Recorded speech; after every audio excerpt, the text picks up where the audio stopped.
Welcome,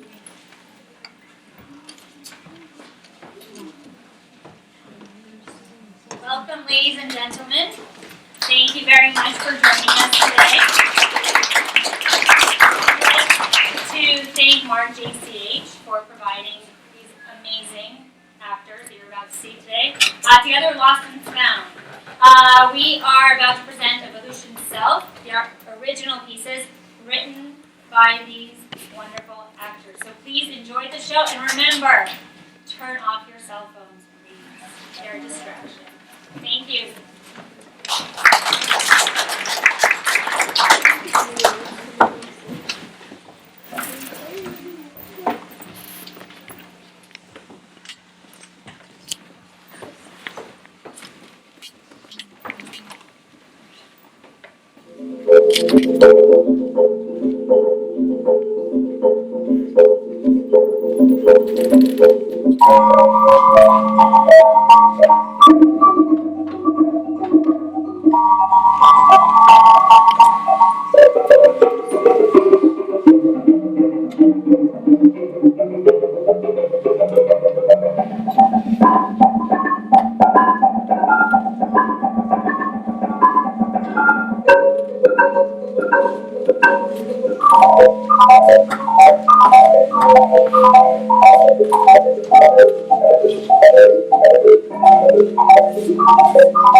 It was Wednesday, April 15, 2015 at 8:15 p.m. That is when my life forever changed. Sounds cliche, I know.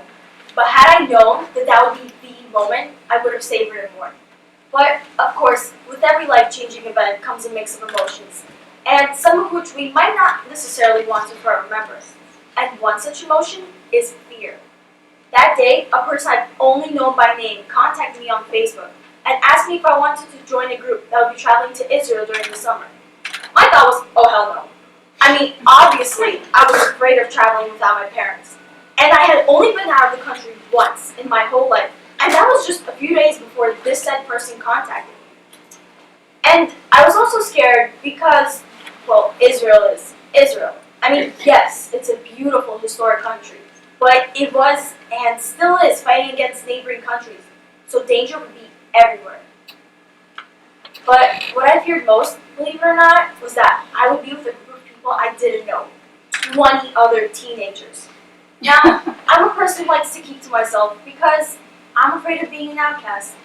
I'm afraid of getting rejected, so I avoid meeting new people altogether. There's always that nagging thought that they won't like me, and they won't talk to me or do things with me. But even isolating myself hurts because I truly do want to interact with others.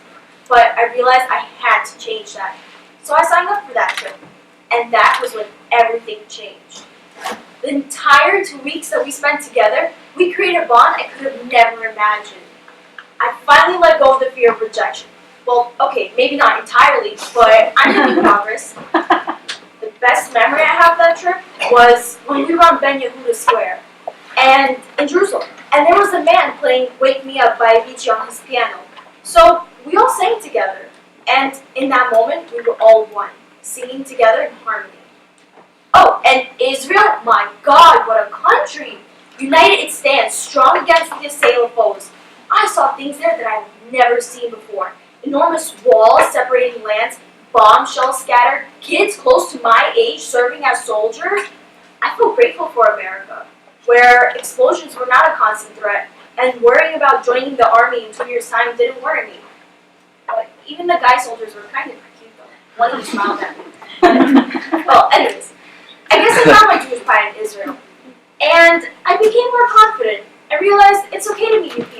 and sharing our different experiences. So, in a way, Israel is like a flame. You can throw something at it and it will only grow stronger. Maybe I am like that flame.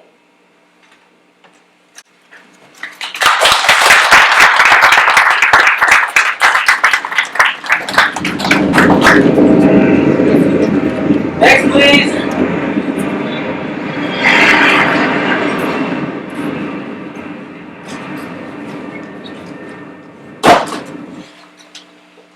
See, American society revolves around the concept of starting school, finishing school, going to college, getting a job, married, 2.5 children, and a wife and good friends. For me, life has taken a different path. I decided to go explore the world. I was born in Ukraine, and at the age of 8, together with my family, we moved to US, a land of dreams and opportunities. So I decided to go and follow in the footsteps of them. I want to go and move to Israel. Many of my friends think I'm crazy. They tell me. You would say it? So what's true?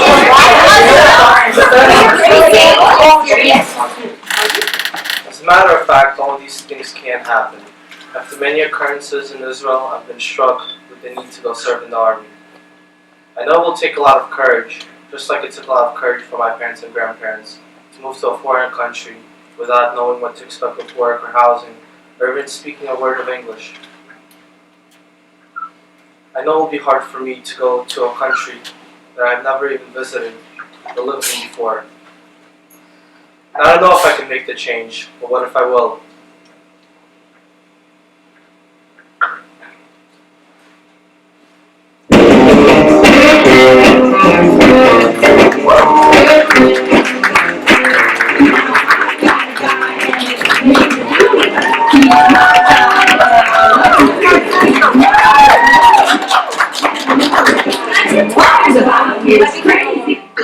It was on May 3rd. It was not an ordinary birthday. It was my bat mitzvah. Lots of people came. Family members, friends, and neighbors. The photographer took pictures of me with everyone. I felt like a superstar. Then it was time to light the candles. The DJ took me around the whole place. I felt like a pop star walking into a concert. Then it was my turn to speak. Everyone was silent, not even a sound. A woman even had her phone out taking a video of me. Then it was time to light the candles now. Now, last candle. Yeah! The candle that's all about me. DJ, turn on the music. I got all my friends, and we started dancing, laughing, and we even took pictures. It was amazing. Then I saw people leaving, and I had to go home too. I was sad for a moment, but then I was happy, knowing that this day changed my identity, making me who I am, a woman.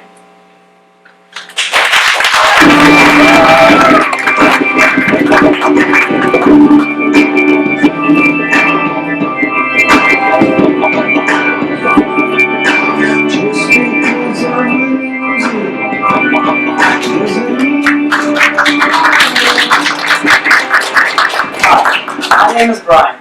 I am just an average teenager who is trying to enjoy life as best as I can. I am going to graduate high school with an associate's degree in liberal arts, along with a high school diploma. But my journey throughout high school was not an easy one. There were ups and downs, and some days I was even bullied for being smart and dedicated to my schoolwork. But I am determined to get good grades so I can make my parents proud and enter a great college of my choice. I also got a chance to travel with my peers to different countries such as Ireland, Scotland, England, and Israel, which was all really fun because I got a chance to bond with my peers, explore new places, and explore new cultures. But now, let's get back to the bullying part. So you see, Jews are considered to be very hard-working people who become successful as doctors, lawyers, you name it, the list goes on. And throughout high school, students tried to bully me, and because they thought that I was trying. Students tried to bully me because I was trying to become better and being different from other people. but didn't succeed because I tried to either ignore them or fighting back. So one day I talked to my grandpa and asked him about his experiences in Russia in terms of bullying. And this is what he told me. I was bullied back in Russia because I am Jewish.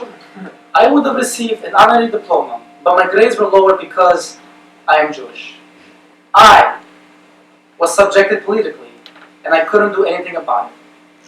So this makes me feel proud, living in America, where I can achieve anything I want without any barriers. I achieved many awards in school, such as Excellence in ELA Award, Excellence in Science Award, National Honor Society inductions, and many more. These awards have shown that one day I will become successful and no one is stopping me. Thank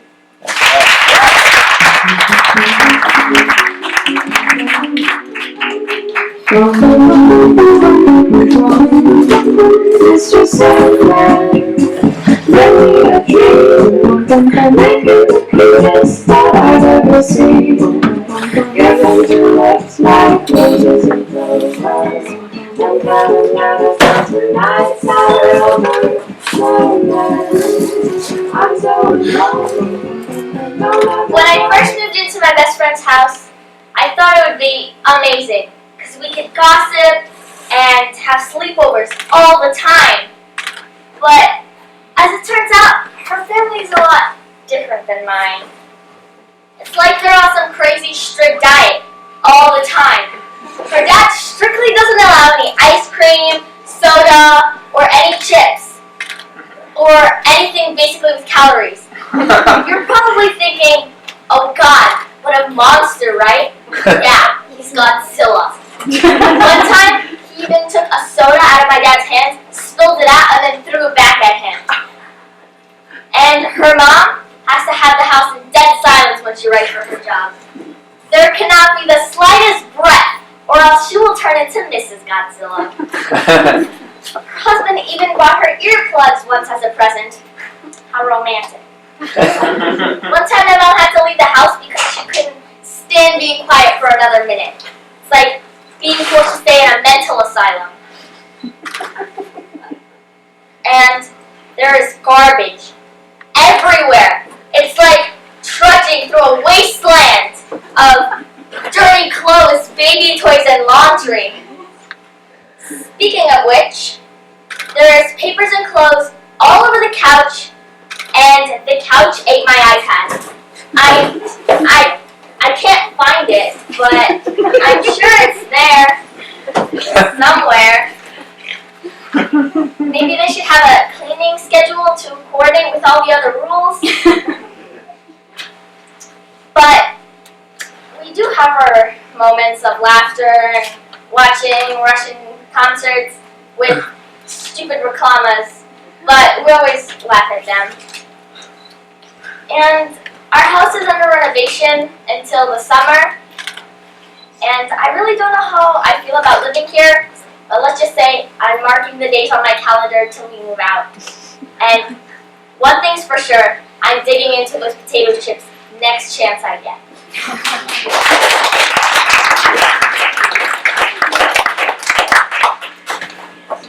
Can I tell you something? It was so wonderful being a young child. Until about 2 years ago, when a new addition came into my life and changed me completely. And it's not a dog, it's my baby brother. Cute, right? No. I never thought so small that had such a big impact on my life. I mean, I love him and all, but now I get to see my mom less and less because she has to work more and more and never has time for just me anymore. When I first found out she was pregnant, I was very excited. So of course I promised to watch him here and there. But I didn't think that meant all the time. He's taking away my time of just doing what any normal teenage girl wants to do. Hanging out with my friends, exploring who I am, shopping, or even going on Facebook for 5 minutes. Every day after school I have to watch him and do my homework, which he doesn't even let me do because he's writing all over my work and touching my things. And he thinks it's funny.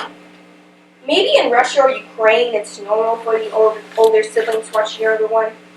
But not here. There are many other people that can do that, like an Annie. I don't even get paid for it. I know she's the mom, to do, but so do I. Soon he's gonna be a teenager and have girlfriends and break their hearts and go out to party with his friends, while I'm gonna be stuck at home doing his homework for him. I feel like Cinderella, except I won't even have time to go to the ball. Well, he's not all that bad. I mean, he's my baby brother. I love him, and he loves me. Once he's older, I'm going to be the one that he looks up to, and the one to give him advice. So, now that I really think about it, he'll thank me one day, and I'll be happy that I got to spend all this time with him.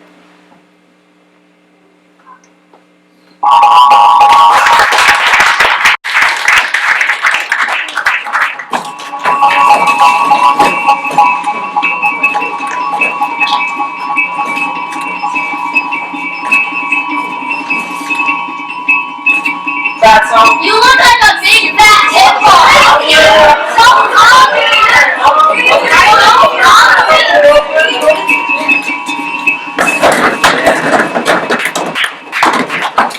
Yeah. My parents were divorced when I was 6 years old. I lived with my mom my whole life, and I've always thought of my father as the person that was always mean to my mom, and the person that didn't see my sister and I for a full year, and I still think of him as that person. However, it was when I started 9th grade that I started thinking how the divorce affected my manhood. Yes, my manliness. I bet everyone's thinking how a gigantic, white-shorted teen like me ever had problems with his manliness. Well, I was bullied throughout high school, middle school. People made fun of me in school for being slower, fatter, weaker than everyone else. Bullies always made fun of me in school, and it was in a scam that people actually beat me up. I didn't say anything to the bullies, and I didn't fight back. But when I started 9th grade, my mom made me start taking wrestling.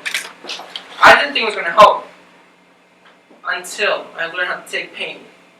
And I found out that a person like me should work out, increase my strength, work in cardio. I still wrestle now. And now that's why you see a white-shorted teen in front of me. People believe that I could take anyone down with one finger. That's why no one bothers me. Now back to the divorce. My dad didn't teach me how to be a man. I took wrestling, that's why I learned to be a man. But I absolutely cannot forget my mom. In fact, she is the one that made me start taking wrestling in the first place. My mom taught me my mom didn't really teach me how to be a man, physically, but emotionally and through the actions I do now.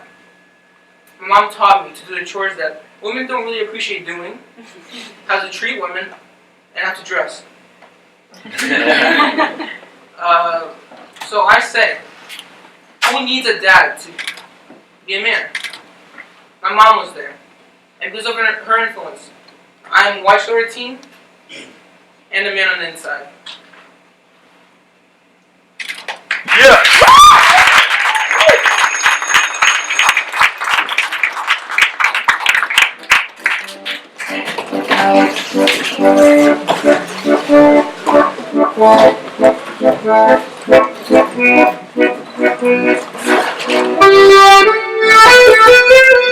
Today, I entered the Leon and Wilson High School for the Sciences.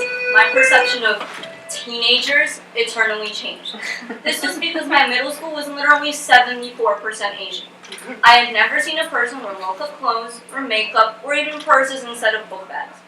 The only thing people wore was a piece of paper on their forehead that said, "I need to get 100 average, or else my parents will disown me. Please don't tell me." But as soon as I stepped foot in high school, it was as if God was like, "Hey, right now I'm going to show you a horror movie, and then I'm going to make you live in it." My old Asian pals are almost non-existent, and they were replaced with Russian Jews. Another concept that was entirely new to me were the qualifications for a boy to simply have a crush on. Every girl fantasizes about walking into high school and right away having a boy scoop her up in her arms and magically carry her off into the sunset on a unicorn. I'm guilty to be one of those girls. But if you looked at my freshman student ID card, you can probably figure out why that hasn't happened yet. Us girls are a very hopeful species, but at the same time, we're extremely picky. Most of the girls I talked to said they needed 100% Russian Jewish boy that was blessed by Moses himself and bathed in the rivers of Bethlehem. Okay, I may have made that last part up. But anyways, how do you expect to get a fairy tale ending when you can't even make eye contact with the Aladdin of society? As if guys don't have it hard enough already. First, they need a face that is the exact replica of Zac Efron with a jawline that could cut through diamonds. Then they need a religion that only 8.4% of the whole entire U.S. population has. In my middle school, there were no limits whatsoever. We had Polish with Muslims, Italians with Puerto Ricans with Albanians. Our school literally could have started a coffee shop with the amount of blends we had going. I mean, I get that it's the parents' decision too. But it's 2016 in the U.S., not 1976 in the USSR. My mom's parents weren't strict on the whole religion aspect, and she ended up marrying a Christian. I don't think I came out to be the spawn of Satan.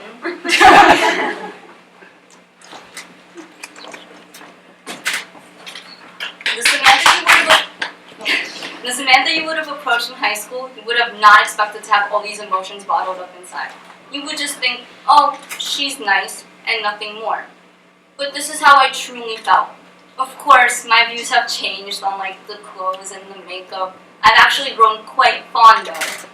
But even today, when I hear that a girl needs a Russian Jewish boy, I just want to run into a corner and scream.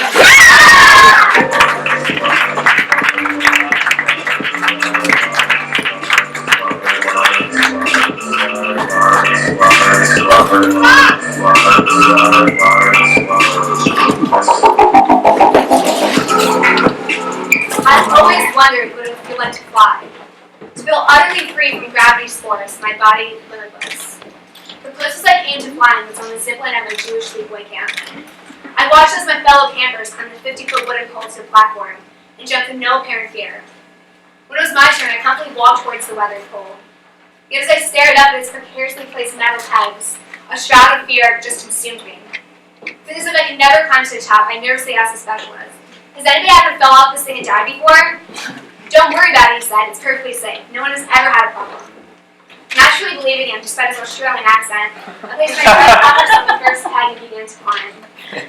Yet as the pegs became scarcer and harder to reach, I couldn't shake the idea that I would miss a step and plummet to my death. My body just froze. No matter how hard I tried to reach the next peg, I couldn't. I was completely paralyzed with fear. Trembling, I begged, "Can you just let me down? Please, just let me down." "I can't let you down," he said. "The only way off is to get to the top." "Please just let me down." Reluctantly, he did. Defeated, I endlessly watched from the ground as my friends flew through the air. How could I have let myself escape from something so insignificant? It was just a wooden pole with pegs. To this point, I've never allowed myself to shy away from anything. By failing to reach the top of the zipline pole, I failed myself.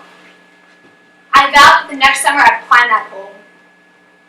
When I was in the first grade, I was diagnosed with dysgraphia. After my teacher bluntly said I was incapable of handling the advanced class. She placed me on the class's probation and into the lowest reading group, where I read illustrated chapter books like Junie B. Jones, while the rest of my class read novels like Harry Potter. But even as a 6-year-old, I was determined to never become a victim of my learning disability. I became one of the top students in the class, ensuring no one, including myself, would ever question my intelligence or ability. I refuse to be defined by my disability. My dysgraphia is not a disability, but a strength. It has pushed me to break free of the boundaries others had changed me. It has pushed me to excel in all I do. In my willingness to persevere, I'm limitless. The next year at camp, I was determined to slay my fear. Fastening on my helmet and harness, I marched straight to the zipline pole. I began to climb fast, but as I approached the middle, again I froze. Although I desperately wanted to feel the safety of the ground beneath my feet, I knew I had to face this obstacle. I couldn't allow myself to fail again. Even as I felt my Converse slipping on the metal pegs, I pushed on, refusing to give fear a chance to consume me. When I pulled myself onto the wooden platform, I could feel my heart pounding throughout my trembling body. Tears pricked my eyes as my chest constricted. After a year of lamenting my failure, I had finally reached the top. At the edge of the platform, I gazed into the abyss of trees. Fearless, I leaped off the platform, flying boundlessly into the woods.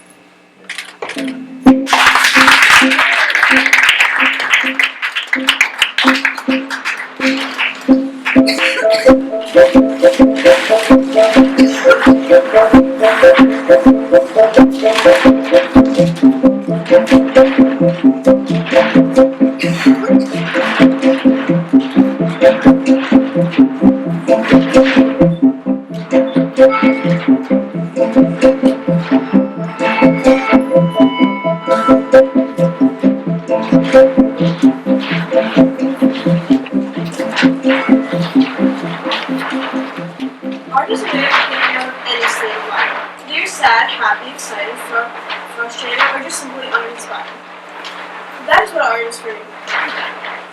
Going through the ups and downs in life was hard, especially in school. But art got me through it. It was like speaking another language, but just to myself.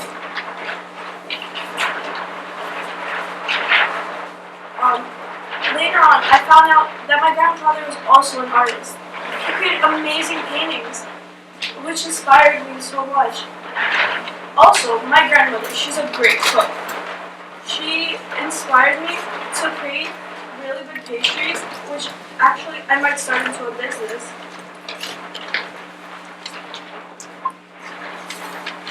I'm just like my family, with big goals in life.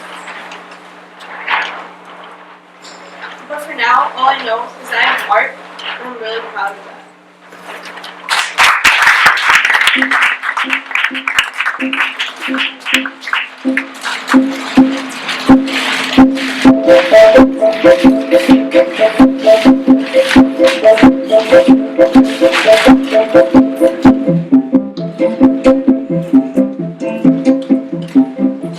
You ever were told something as a child? Some kids were told not to be afraid to speak their minds. Others were told not to be afraid of change. Well, my mom always told me not to be afraid of change. You might end up losing something good, but probably gain something better in return. She always said, change is important. Without change, life would be boring. She said this because when my parents were teens, they had a huge change in their lives. When they were teens, they moved from the USSR to America. They changed their whole lifestyles, their houses, their schools, their friends, even their language. All the stories that they had told me seemed so tough. But they had no choice. Their parents decided they needed to move, and my parents had to live with that decision. This move changed their lives. They lived in better conditions, learned to have a new look on the world, and got many great experiences. I too have had many changes. Not moving countries, but still. I actually look forward to change. I guess I'm used to it, from moving houses and switching schools. One of the biggest changes in my life so far was switching schools.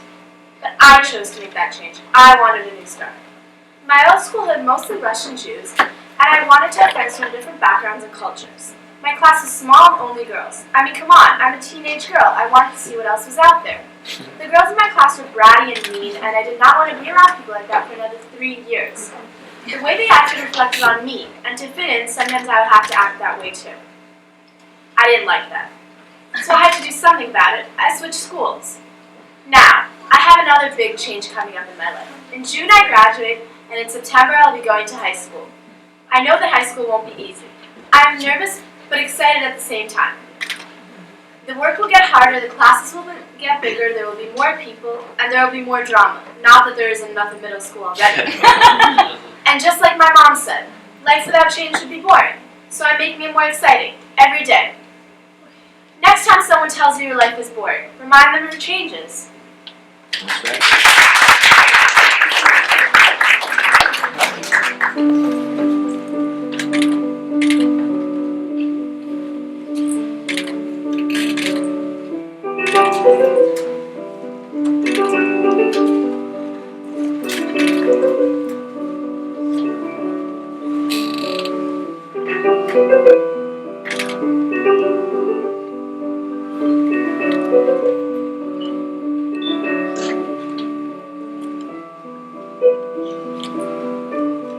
Change is the difference in someone's life.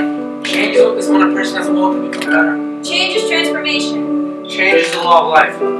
Change is when, just like that, everything is suddenly different. Change is breaking through boundaries. Change is chaos. Change is experiencing the pressures of a new environment or a new person. Change is making yourself go out of your box. Change is making a leap of faith. Change is getting out of your comfort zone.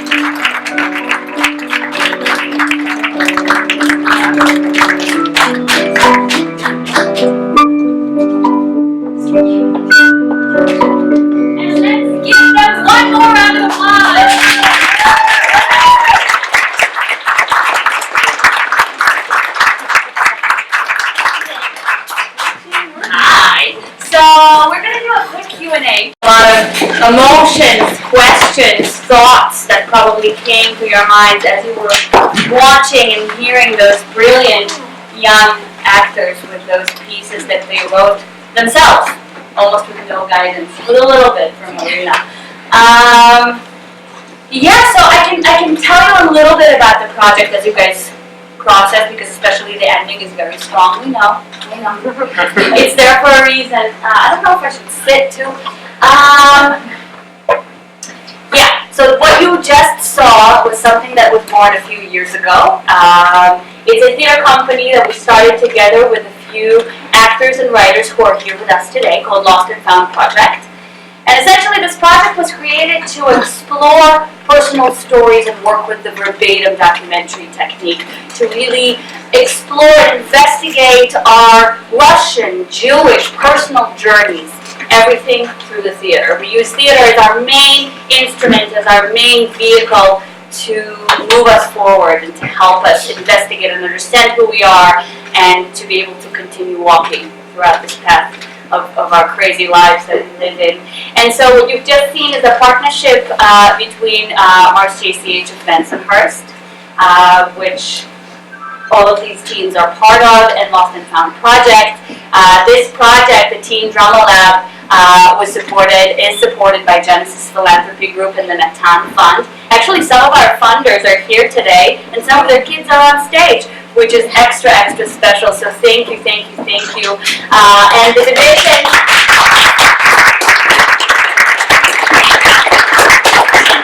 under which this is happening, Folksbiene Argue, is a Russian division of the National Yiddish Theater Folksbiene, who is our home and our everything, and we do a lot of programs in partnership and kind of everything under their roofs and under their wings.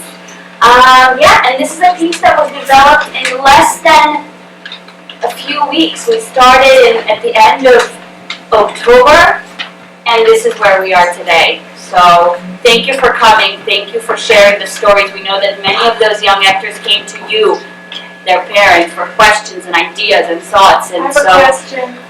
So we'll open it up for questions. And I have a question. do we have more house lights? No? It's okay. These young, beautiful people look as if they've been doing drama for quite a while. So my question is this the first time that you've done drama, young ladies and gentlemen? And number two, what was it like the first time you walked in the door and you sat in this drama workshop? And any and all of you can answer. Who wants to go? You go. Go ahead. Well, this is my first time in drama, and I believe my best friend made me come, and I didn't know I would have such a wonderful experience, and I did. Well, This is my second year with this drama lab, and I really enjoyed acting and writing. This was also my second year in drama lab. I really enjoyed it also. This is my third time. First one I did last year, second one I did in Biyachad, and this is my third time. Brandon. This is my fourth time. Competition. I met Marina in Camp Bianca of summer 2014, and I just want to give drama a shot to show other people what a teen like me could do. And guys, those of you who don't know, Marina Reydler is the head facilitator, director of this group. She leads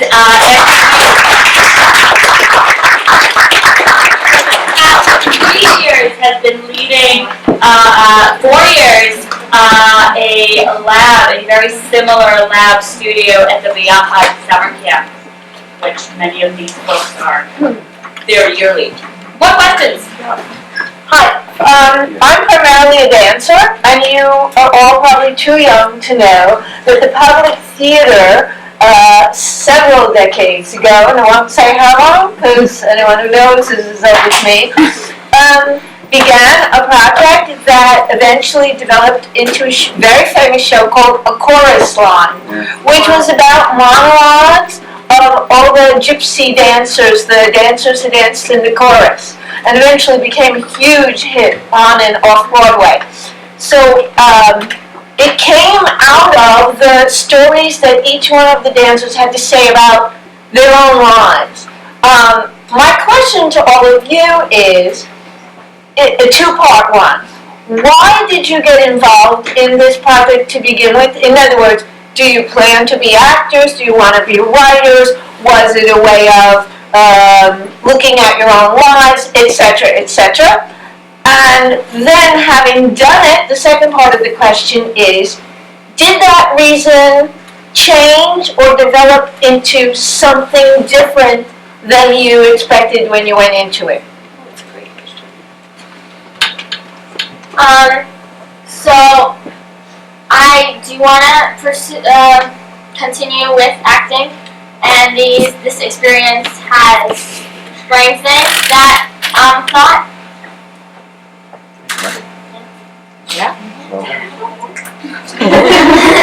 Well, I would like to do acting, but as a hobby. I started drama in the first place because, I don't know, I just trust people and I want to say the things I don't usually tell people in front of a lot of people. Okay.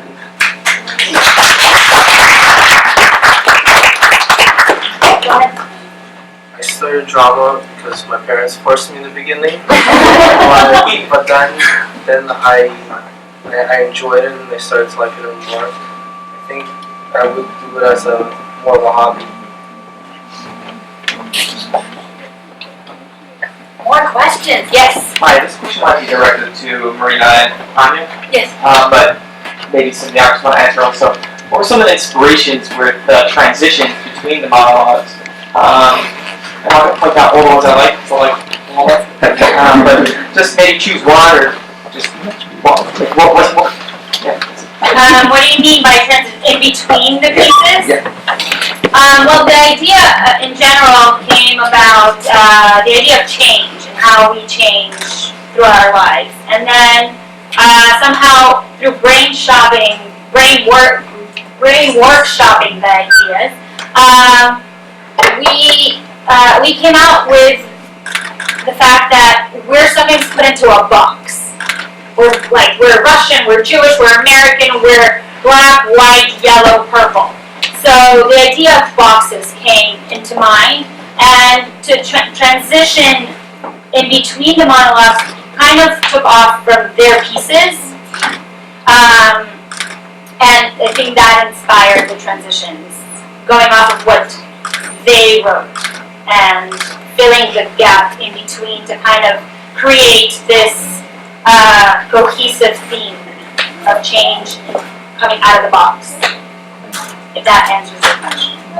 And last year our research, and many of those guys were with us last year. Last year, as well as, by the way, Lost and Found Project, our theater company, we started from doing the first show about kind of the relationship between the past and the present. Kind of the relationship between what do these stories of my parents who brought me to the U.S. have to do with where I am today? Kind of the relationship of where is that Russian Jewishness of my parents?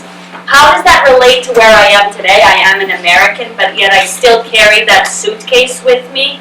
Only today we replace suitcases with boxes, with these things that I'm schlepping with me. The culture, the food that is on my table, who am I supposed to date? Is that supposed to be a Russian Jewish girl? Is that supposed to be all of that stuff? And this production that you've seen today, performance, was mostly about where we, all of us, including myself, are today. And where is that research and investigation happens? And how do I make myself a balanced individual, right? Being Russian Jewish, Israeli, a woman, a man, a student, a New Yorker, a person who's going to serve in the Israeli army, a person who's moving in with his friend, a person who was bullied when he was a kid and now he's out of this box. So essentially what we're doing throughout the show is we're slowly taking out those facades that we don't like and slowly build ourselves using this baggage that was given to us by our parents and our ancestors and making us balanced individuals. So bless you, no problem. So we're able to continue walking forward with this box, whether we want it or not. So this is where it came, really, the transitions. As a process, all together in rehearsals. And I have to say that our actors were very helpful because in many cases Marina and I, and very important to mention, Miss Yelena Shmulensen, one of the members of Lost and Found Project who was here with us part of the sessions and definitely helped at the very end shape this presentation and make it what it is. So thank you. And yeah, it was very much a teamwork. In rehearsal, Marina and I sometimes were, what should we do? And then Brendan has an idea, or Sam has an idea, or Eugene, somebody, why don't we do this?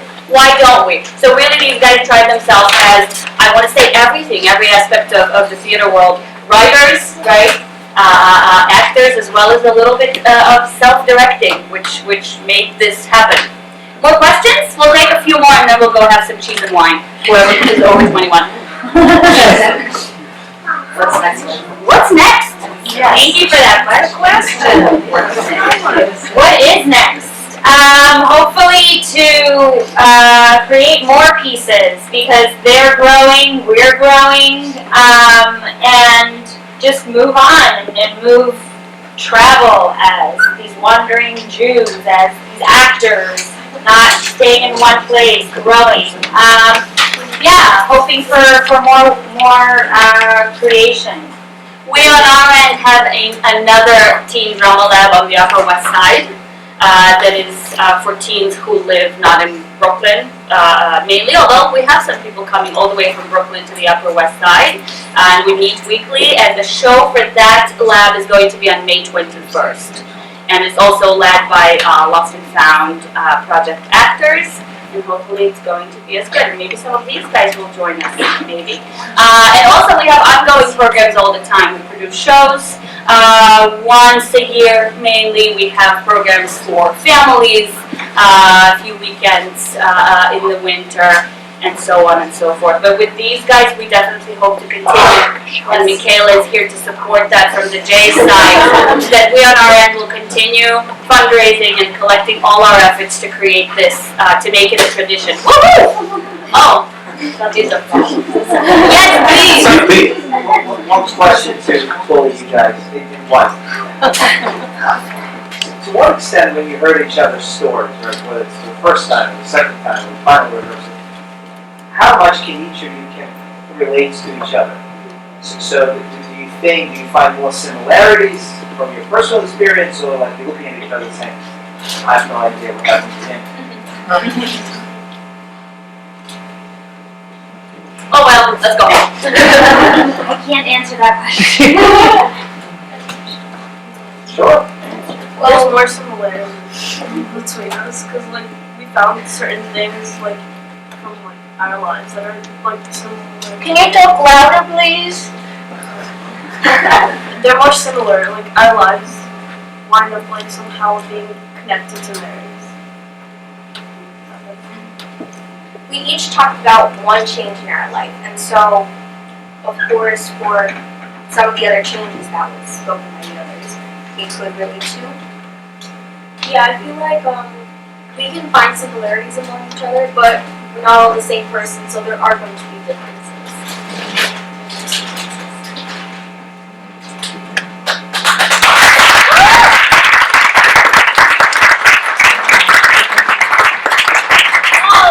Dear friends, we are going to proceed to the lobby to have some snacks and to be able to meet our actors in person and tell them how wonderful they did. Thank you very much for coming, and we'll stay in touch.